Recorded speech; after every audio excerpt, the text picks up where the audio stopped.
Hey everybody, welcome back to Thingy's Tech Talk, where we talk about all things tech. I'm Jeff Bromley. And I'm Rob Barra, and today we're going to talk about a problem that will only intensify as we get into the holiday season, and that is scams. Yes, that's right. We want to talk a little bit about scams and ways that you can identify scams and ways that you could protect yourself this holiday season and beyond. Now, we've certainly talked about a certain type of scam before, and that is, of course, phishing. Phishing still is the number one way that you can get your bank account stolen, your company's computer systems completely breached and compromised, and also really create all sorts of problems for yourself and the people that you care about. So highly recommend you take a look at that one. There's really not a lot to add there other than the fact that phishing has really gotten better. You used to be able to tell a phishing email pretty quickly just by either looking at a link or looking at badly spelled words. Now they're getting wise to the fact that people can spell and that they can look at those things. So just always be careful with emails, especially unsolicited emails. But today we want to talk about other types of scams that you may be getting, whether it's via email, via phone calls, or even by text messages. There's a number of different scams that are going on, and we're going to focus on a couple different technologies. One is Zoom. So Zoom, a lot of people are using it. It's holiday time. They're being social but distanced. So with that, they're positioning themselves as Zoom, and you must click on this link to reset your password because your account has been breached, or whatever the case may be. Zoom was one of them. Another one, and this happened to me about 15 minutes before we recorded this. It happened via LinkedIn Messenger. A colleague of mine who I've met with multiple times and I've talked with, we haven't talked in a while, she sent me a document via Microsoft OneDrive and said, take a look at this proposal. Now I responded back to this and said, I think your account may have been hacked. You should really research this. And something responded back to me. Now, I looked at this and it looked poor grammar, so I actually picked up the phone and called her. But she was like, oh my God, thank you so much for calling me. But I, in no way, shape, or form, was about to click on that link. So, and this goes for anything. Text messages, emails, even messages that happen as part of pop-up windows. If you don't feel safe or secure, don't click on it. Right. I can't iterate this enough. Messaging in general, whether it's text messages, Facebook Messenger, any sort of instant messaging that's out there, most scams are confidence scams. That's why they call them a con. And most con artists out there try to use your relationship with someone else as a weapon against you in order to basically take advantage of you. Whether it's a random text message or basically a Facebook Messenger. Usually it's on Facebook when you get something like that, where it's someone whose account's been compromised. They text you out of the blue, hey, how you doing? Hey, my car's broke down. Can you send me some money? I saw your face in this video. Check it out. Right. You're always going to get something like that out of the blue, completely unsolicited. You won't expect it. It'll be strange. Always, always, always pick up the phone. Call that person. If you don't know them well enough to call them, don't give them money.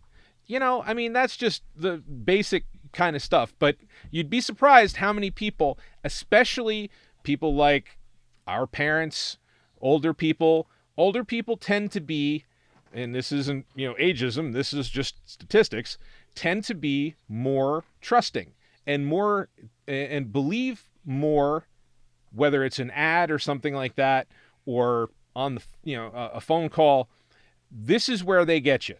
So a good example of this, some people have been getting phone calls either from saying that they're from the IRS or saying they're from a police department someplace, and that they owe money and they're going to get arrested and they need to go and get Amazon gift cards to pay off their debt to whatever organization it is.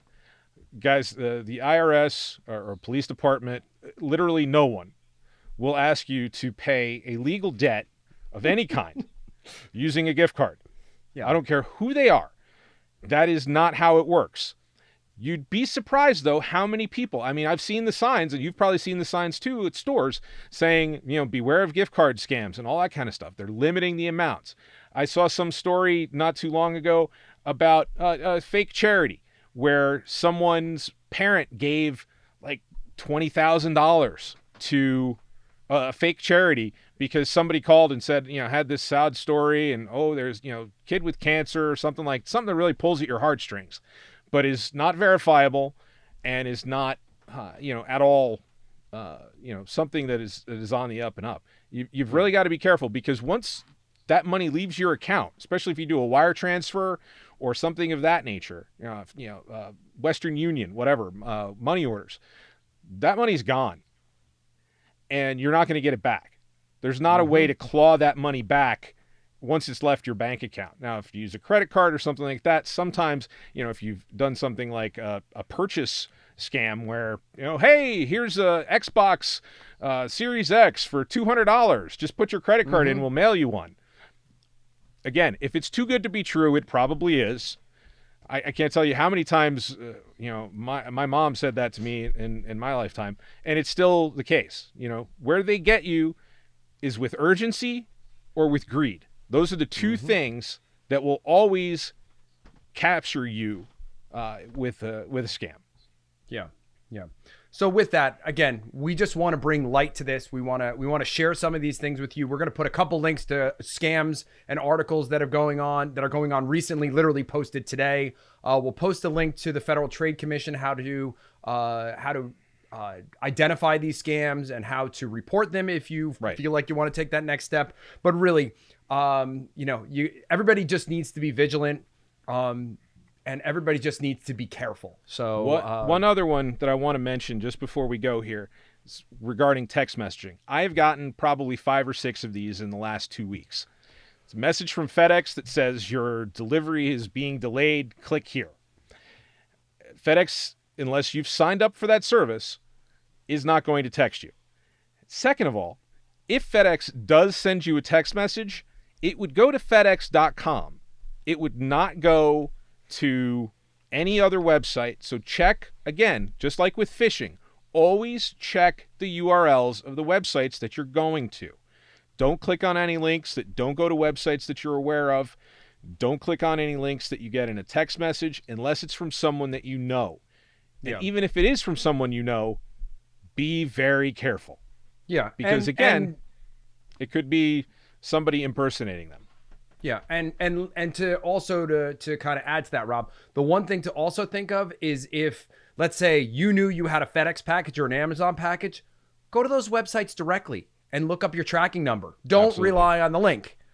So right, same with phone calls from credit card companies. Call the number on the back of the card. If somebody calls you and says that they're from your credit card company, absolutely not. Hang up the phone. Just don't even take that call. Yeah. So I think Rob and I have talked a lot about this. Hopefully you guys have taken a couple takeaways. Please be vigilant. And with that, we're gonna wrap up this tech teach for you guys. So for this episode, I'm Jeff Bromley. And I'm Rob Barra. Stay safe out there. And if you need any help, feel free to ask us in the comments or just give us a call. Thanks.